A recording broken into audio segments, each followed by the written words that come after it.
Hi friends, this is Harshita. Today we will continue with the topic objectives of accounting. Last video में हमने characteristics of accounting पढ़ा था. आज हम objectives of accounting पढ़ेंगे. Objective का मेन मतलब क्या होता है? ऑब्जेक्टिव का मतलब बेसिकली क्या होता है? मोटिव क्या है या फिर मेरा पर्पस क्या है. तो मेरा पर्पस क्या अकाउंट्स करने का या मेरा मोटिव क्या अकाउंट्स करने का. अगर मैं नॉर्मल थिंकिंग रखूं, याद नहीं करना, नॉर्मली सोचना अकाउंट्स करके मुझे क्या मिलेगा, तो पहली चीज मेरे दिमाग में आती है अकाउंट्स करके मुझे क्या होगा. टू कीप, मैं क्या करूंगी, अगर अकाउंट्स करूंगी तो मेरा सिस्टमैटिक रिकॉर्ड बनेगा. देखो, बिजनेस में बहुत सारे ट्रांजेक्शन्स होते हैं, तो हर ट्रांजेक्शन याद करना इज नॉट इजी. तो हम क्या करेंगे, हर ट्रांजेक्शन को अगर हम लिख लेते हैं तो सिस्टमैटिक हो जाएगा. अगर हम सिस्टमैटिकली रिकॉर्ड कर लेंगे तो हमारे लिए पर्पस है, ऑब्जेक्टिव है, मेन मोटिव है हमारा कि हम सिस्टमैटिक रिकॉर्ड बनाए. तो to keep systematic record, to keep systematic record,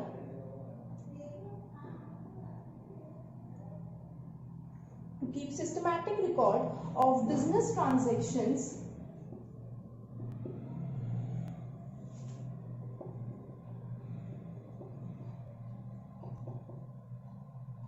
तो जो मेरा पहला मोटिव होता है वो क्या होता है? सिस्टमैटिक. सिस्टमैटिक मीन्स एक तरीके से रिकॉर्ड रखना किसका? बिजनेस ट्रांजेक्शन्स का. तो मेरा मेन पर्पस क्या है कि मैं सिस्टमैटिक रिकॉर्ड रखूं. सिस्टमैटिक रिकॉर्ड मीन्स एक तरीके से जितने भी बिजनेस में ट्रांजेक्शन्स होते हैं उनको एक तरीके से लिख लूं, ताकि अब देखो सिस्टमैटिक रिकॉर्ड रखने से क्या फायदा होगा. एक तो कोई भी एरर छूटने से बच जाएगा, ओमिशन से बचेगा, ओमिशन नहीं होगा. दूसरा, ओमिशन का मतलब होता है छूट जाना या रह जाना. कोई भी ट्रांजैक्शन लिखने से नहीं रहेगा अगर मैं प्रॉपर तरीके से लिखूंगी. और फ्रॉड नहीं होगा अगर मैं कोई चीज नोट डाउन नहीं करती हूँ. कुछ ट्रांजैक्शंस, मैं दुकान पे बैठी हूँ, सपोज मैं एक एग्जांपल लेती हूँ, एक दुकान है, एक दुकान पे मैं बैठी हूँ, मेरे सामने कुछ ट्रांजैक्शंस हुए, कोई और आ गया मेरी फैमिली का, वो बैठा है, उसके सामने कोई ट्रांजैक्शंस हुए. तो ऐसा क्या हो सकता है, या फिर कभी कभी ऐसा होता है हमारी फैमिली का कोई मेंबर नहीं है बट स्टाफ बैठा है, स्टाफ के साथ कुछ ट्रांजैक्शंस हुए, तो हो सकता है कोई फ्रॉड हो जाए अगर हम लिखेंगे नहीं. अगर हम सब कुछ लिखेंगे, हर एक ट्रांजैक्शन मेंशन होगा, हर एक ट्रांजैक्शन लिखना पड़ेगा, तब फ्रॉड के चांसेस बहुत कम होंगे. तो अगर हम सिस्टमैटिक रिकॉर्ड रख लेंगे अपने बिजनेस ट्रांजैक्शंस का, बिजनेस के जितने भी ट्रांजैक्शंस होते हैं अगर उसको सिस्टमैटिक तरीके से लिख लेंगे या एक तरीके से, एक रेगुलर तरीके से लिखेंगे, तो क्या होगा, एक ओमिशन हटेगा और एक फ्रॉड भी हट जाएगा. हमें क्या नहीं होगा, ना तो हमारे कोई भी ट्रांजैक्शंस छूटेंगे, ना ही उसमें कोई फ्रॉड होने के चांसेस रहेंगे. पहले वाला पढ़ा हुआ क्या था कि to keep systematic record of business transactions, कि हम क्या करेंगे, अपने ट्रांजैक्शंस को सिस्टमैटिकली लिख लेंगे. सिस्टमैटिक लिखने के लिए इससे क्या फायदा होगा, ना तो ओमिशन होगा ना फ्रॉड होगा. ओमिशन का मतलब आई एम स्टिल रिपीटिंग कि ओमिशन मीन्स भूल जाना, ना तो भूलेंगे और ना ही फ्रॉड होने के चांसेस ज्यादा होंगे. और कहाँ रिकॉर्डिंग करी जाती है? जर्नल और सब्सिडरी बुक्स. ये मैंने फर्स्ट क्लास में भी बताया है, फर्स्ट वीडियो में भी बताया. अब उसके बाद सेकंड है हमारा मेन मोटिव या मेन ऑब्जेक्टिव, वो क्या हो सकता है? टू कैलकुलेट प्रॉफिट और लॉस. हमारा मेन मोटिव हो सकता है कि हम क्या निकाल सकते हैं अकाउंट्स करने से, हम क्या निकाल सकते हैं? प्रॉफिट और लॉस. कि मुझे बिजनेस में फायदा हो रहा है या नुकसान हो रहा है, मुझे कैसे पता चलेगा? जब मैं चीजों को लिखूंगी या फिर उनकी कैलकुलेशन करूंगी तभी पता चलेगा. तो अकाउंट्स करने से मुझे क्या पता चलता है कि मुझे बिजनेस करके या तो फायदा हो रहा है या फिर नुकसान हो रहा है. अब फायदा और नुकसान कैसे पता चलता है? मैं क्या बनाऊंगी? Trading and P&L account, trading and profit and loss account. जब मैं ये अकाउंट बनाऊंगी तो मुझे इससे क्या पता चलेगा? मुझे या तो नेट प्रॉफिट हो रहा है या फिर नेट लॉसेस हो रहे हैं. ठीक है. और अगर मेरे खर्चे ज्यादा हो रहे हैं और मेरी इनकम कम हो रही है, अगर सपोज मेरी इनकम या फिर रेवेन्यू, अगर मेरा इनकम या रेवेन्यू ज्यादा है और एक्सपेंसेस कम है, तो दैट मीन्स मुझे प्रॉफिट हुआ होगा. अगर एक तरीके से या तो जो मेरी सेल्स हो रही है या जो मैं कमा रही हूँ वो अगर ज्यादा है और मेरे खर्चे कम है तो मेरे को प्रॉफिट है. अब अगर मेरे एक्सपेंसेस ज्यादा है, अगर मेरे एक्सपेंसेस दैट मीन्स मेरे खर्चे ज्यादा हैं और इनकम या रेवेन्यू कम है, तो मुझे दैट मीन्स लॉस हो रहा है.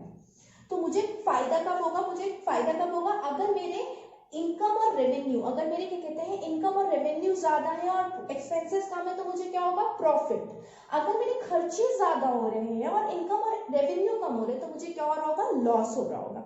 और हम इस अकाउंट के अंदर ये भी लिखते हैं कि हमने कितनी परचेजेस करी, कितनी सेल्स करी, कितने खर्चे हुए, सब कुछ लिखा जाता है इस अकाउंट से। तो इस अकाउंट से trading and profit and loss account बनाने से मुझे क्या पता चल जाएगा कि मेरे को प्रॉफिट हुआ है या लॉस हुआ है। तो अकाउंट्स का एक मेन ऑब्जेक्टिव ये भी होता है कि हमें अपने फर्म का हमें अपनी जो भी फर्म है, कंपनी है, या फिर अगर आपकी प्रोप्राइटरशिप है तो उसका क्या पता चल सके, प्रॉफिट पता चल सके या लॉस पता चल सके। Now third objective is ascertain progress of business from year to year। अब थर्ड ऑब्जेक्टिव क्या होता है कि हम जो है अपने बिजनेस की प्रोग्रेस पता कर सकते हैं। प्रोग्रेस मीन्स हमने पिछले साल से ज्यादा कमाया या पिछले साल से हम कम हो रहे हैं। प्रोग्रेस मीन्स तरक्की। जैसे अगर आपका जो रिजल्ट कार्ड आता है, आपका फर्स्ट टर्म होता है या ऐसे 1 होता है या ऐसे 2 होता है, तो ऐसे 1 में जो मार्क्स आए हैं और फिर ऐसे 2 में जो मार्क्स आते हैं, आप कंपेयर करते हो ना कि पिछले साल पिछले ऐसे से हमारे ज्यादा आए हैं या नहीं आए हैं। तो एक तरीके से क्या है, आप कंपैरिजन कर रहे हो कि पिछली बार से, पिछले एग्जाम से इस बार आपने प्रोग्रेस किया है या नहीं किया। ऐसे ही हम अकाउंट्स के लिए करते हैं, हम हर साल करते हैं। तो हम साल में क्या देखते हैं, इस साल कितना प्रॉफिट था, पिछले साल कितना था, कि हम पिछले साल से आगे बढ़ रहे हैं या पिछले साल से कम हो रहे हैं।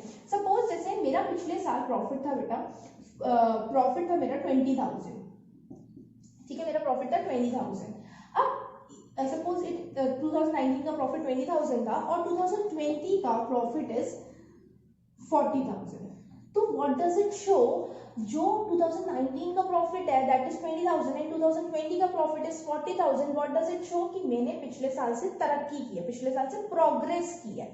अब सपोज यही प्रॉफिट अगर मेरा 20,000 से 10,000 हो जाता, that means I am into losses, या तो मुझे नुकसान हो रहा है जिसकी वजह से मैं नीचे गिर रहा है मेरा बिजनेस, और मुझे कुछ अच्छा करने या फिर कुछ चेंजेस करने की नीड है जिससे मेरा बिजनेस प्रोग्रेस करे। तो हम क्या करते हैं, हर साल अपनी प्रोग्रेस को पता कर सकते हैं अकाउंट से कि हम अच्छा काम कर रहे हैं या फिर हम बेकार कर रहे हैं, ताकि हम इंप्रूवमेंट कर सकें।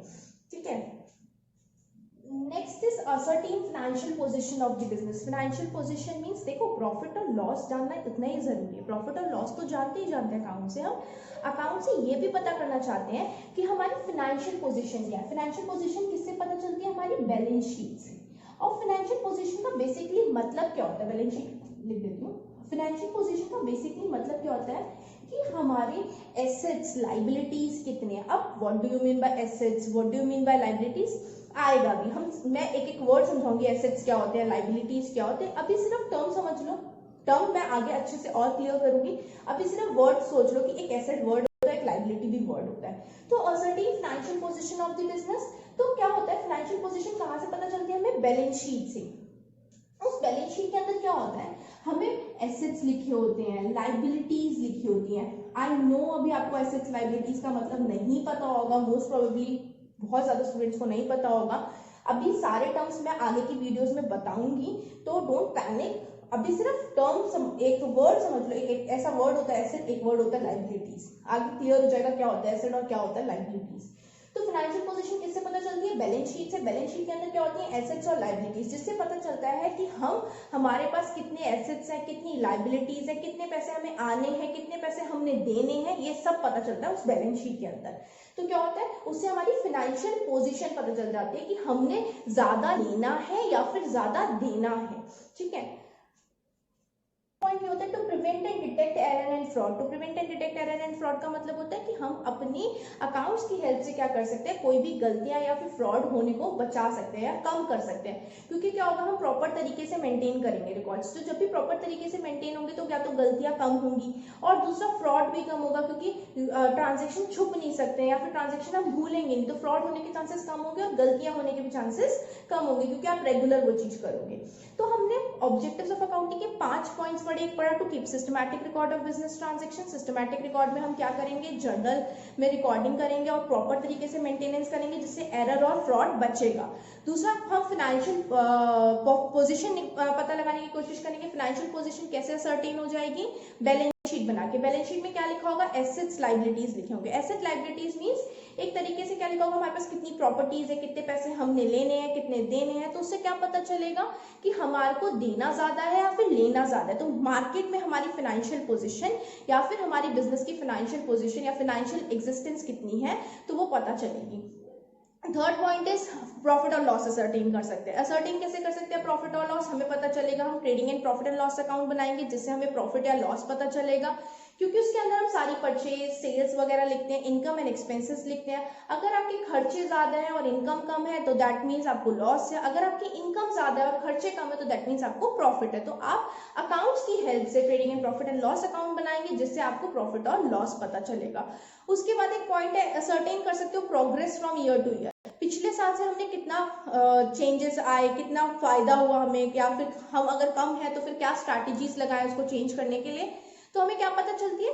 प्रोग्रेस पता चलती है, तरक्की पता चलती है कि इस साल से आने वाले साल में, सपोज इस साल पिछले साल से इस साल में कितनी तरक्की है। जैसे आप अपने स्कूल के रिपोर्ट कार्ड्स में भी देखते हो कि पिछले साल से हमारे कितने अच्छे नंबर आए हैं, वैसे ही हम बिजनेस में भी देखते हैं कि पिछले साल से इस साल हमने कितना अच्छा काम किया है। उसके बाद एक पॉइंट होता है कि to prevent detect and error and fraud. To prevent detect and error fraud का मतलब होता है कि हम कोई भी गलतियों को ठीक कर सकते हैं पहले से, या फ्रॉड होने से बचा सकते हैं अकाउंट्स प्रॉपर मेंटेन करके। मेन ये 4 मार्क्स का आता है, उससे ज्यादा का नहीं आएगा। 4 पॉइंट्स या 5 पॉइंट्स मैक्सिमम लिखना बहुत है, बट सिर्फ हेडिंग नहीं लिखनी, जो मैंने अंदर एक्सप्लेन किया है वो भी लिखना कंपलसरी है, तो 4 आउट ऑफ 4 मिल जाएगा। तो पहले एक रिपीट कर लेते हैं। To keep systematic record of business transaction, to ascertain financial position of business, to ascertain net profit और loss of the business, to ascertain progress from year to year, to prevent and detect error and fraud. तो हम क्या कर सकते हैं? Prevent कर सकते हैं, बचा सकते हैं एरर और फ्रॉड होने को,